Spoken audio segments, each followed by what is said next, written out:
Canadian government is making some major changes to the LMIA Foreign Workers Program. Why now? What changed?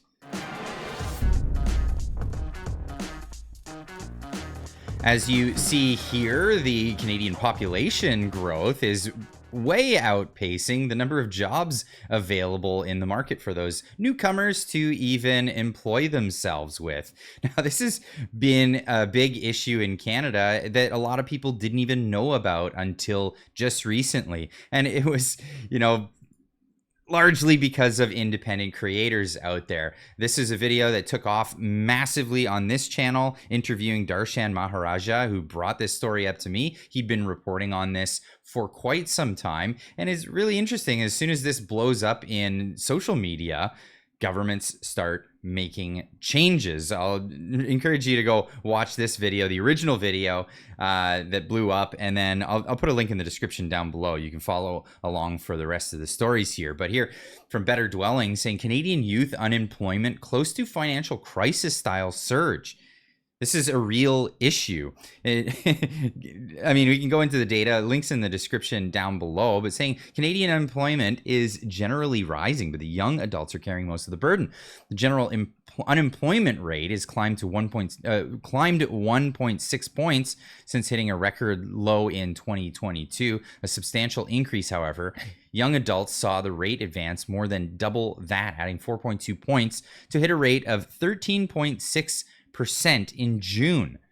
13.6% unemployment in young people in June. About 1 in 7 younger adults are unemployed and unable to find work despite being ready, willing, and able to. But where are these jobs going? Where are these jobs going? Indeed, they're going towards these foreign worker programs that have been scams, and this is really where things have been going, and why now politicians are starting to pay attention to this with an upcoming election coming next year. Kirk Lubimov plainly stating here, the Liberal government has ruined job prospects for Canadian youth and new graduates, placing them with mass immigration and LMIA scams, driving the unemployment to the highest rates in over 10 years. But the mass immigration is so reckless that even recent immigrants can't find a job. As I said before, we're mass immigrating people into unemployment. And these are the times when everything is fine and the economy is great, according to the government. Don't listen to Christopher Freeland if you want to get a financial report about what's actually happening in the country, and leaving a graph here as well. But this is the reality of the situation. Now, what is Canada doing? Well, the Canadian government just put out this report saying Canada announces new measures to curb LMIA work permit fraud. Well, is it going to be good enough? Is it too little too late? We'll see. This announcement was made today by Randy Boissonnault, Minister of Employment, Workforce Development and Official Languages, the department responsible for issuing labor market impact assessments, or in other words, the work permits available for foreigners that need to fit a particular job. The main point of this is to find people from elsewhere if no Canadians will work for that job. If you put up a posting and you've been waiting and you've been trying to get people in to that job, well, then once that you've extinguished all of those chances of getting a Canadian the job, then you can apply for this program. But instead, people have been just going straight to this program and bypassing the Canadian population at all. And this has been the problem at all, entirely in this whole situation. So new measures to curb fraud in Canada's temporary foreign worker program, because going ahead and not going through the steps, not hiring Canadians first, not trying to hire Canadians first, is fraud if you're applying for these. But as I pointed out, and again in the description down below, check out the conversation with Darshan Maharaja, because we really get into it there. 20% cap enforcement, a strict enforcement of the existing policy that limits the number of low-wage temporary foreign workers to 20% of an employer's workforce. 20%. Some places it's all temporary foreign workers. This is what's crazy. This is what's insane about this whole thing. Not even hiring Canadians for jobs that Canadians could take. Not even putting it out there for Canadians to take these jobs. But yeah, now there's going to be a 20% cap.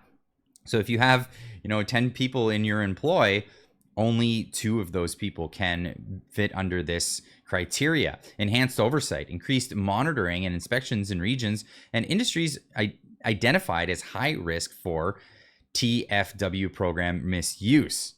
So I guess they're going to be looking at all the Tim Hortons, all these other businesses out there, as we've seen recently. Fee increase. The government is considering raising the fees for labor market impact assessments to better reflect the cost of processing applications and to deter frivolous or fraudulent applications. I see this one as only harming the real cases. This is something that's only going to harm the real people who are legitimately using the program for good reasons. It's not going to affect the people who've been scamming the program. What's a few more bucks to get your indentured servant at this point? And this is what this program has been used for largely. Upcoming changes in regulations regulatory changes, upcoming changes in regulations will further scrutinize employer eligibility and ensure those who misuse the program face significant consequences. Well, we'll see what ends up happening with that. The upcoming plan, refusal to process. The government is contemplating a policy to refuse processing of applications under the low wage stream to prevent abuse. New labor stream plans are underway to modernize the TFW program by introducing a specialized labor stream for the agriculture and fish and seafood processing sectors aimed at addressing unique needs and challenges in these industries. While most firms use the program as intended, we don't know that. We'll see. Again, they need to investigate into this. They're just making statements. More action is needed to preserve the Canadian labor market and hold unscrupulous actors accountable. Yes, we've been crying for this, and now they're finally making steps in that direction, albeit when an election is right around the corner and all of these MPs are worried about not just losing their pension, because that's not going to happen. They fixed that one by putting the election out by 1 week. No, they're worried about wanting to stay in their seats entirely.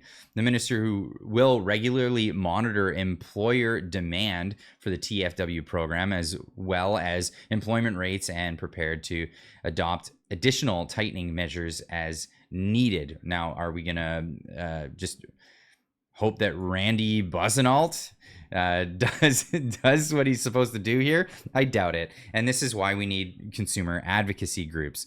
This is why we definitely need to have watchdogs watching out for this. Now, even the immigration lawyers and whatnot they're worried about what's going on here. We have this NCC immigration on Twitter talking about this and basically giving you a rundown of what's going to happen here. There are some major changes announced by ESTC's minister today. One of the top would be putting a 20% cap on the dual intent LMI applications as well. So earlier this cap was only applicable to low wage LMIs, but now even if your employer is supporting you with a dual intent LMI to support your permanent residency application, they can only support 20% of the workforce through the LMI process. For example, if there are 10 employees, including the vacancies, only 20%, that is 2 employees, could be supported with the dual intent process. That sounds like something that would work. Let's see how this one pans out. Now, people have been getting sick of this whole concept of temporary foreign workers, or foreign workers is supposed to be temporary, but they're coming over with the intent of getting permanent residence here in Canada. People are getting sick of the fact that these people are taking the jobs of Canadians that are willing to work for these jobs.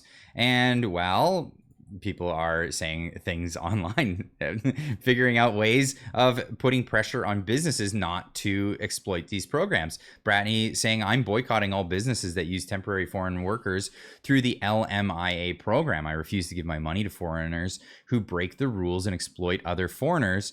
Will you join me, Canada? And she gives an interactive map where you can actually see what businesses are giving or using this program. Now, I don't know if everybody who's using this program is doing so in a negative way or exploiting it using having their whole workforce or even large parts of their workforce under this program. But links is always in the description down below. Do these things at your own discretion. I know that there are many cases where people are doing it legitimately. I know I work in the automotive field, and it's very hard to get automotive technicians or even apprentices these days. And there are a lot of foreigners applying for these jobs. Some shops are accepting this, other shops are not accepting this.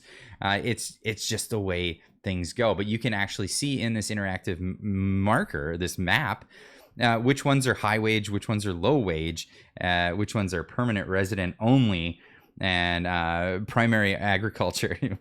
So going after agriculture, you can see on the map that that's not even the biggest thing. The biggest thing here would be low wage and permanent resident use only. So this is where we're at. But I'd love to leave this one with you in the comments down below. What do you feel about these changes? Are these changes going to actually, is this just a band-aid for the situation that's already happening, or are they actually trying to solve the issues? Of course, politicians largely don't want to solve anything until there's enough public pressure on them to do something about it. But hey, here we are. Leave a comment in the comment section down below. Let me know what you think. And of course, we'll see you in the next one. Keep on trucking.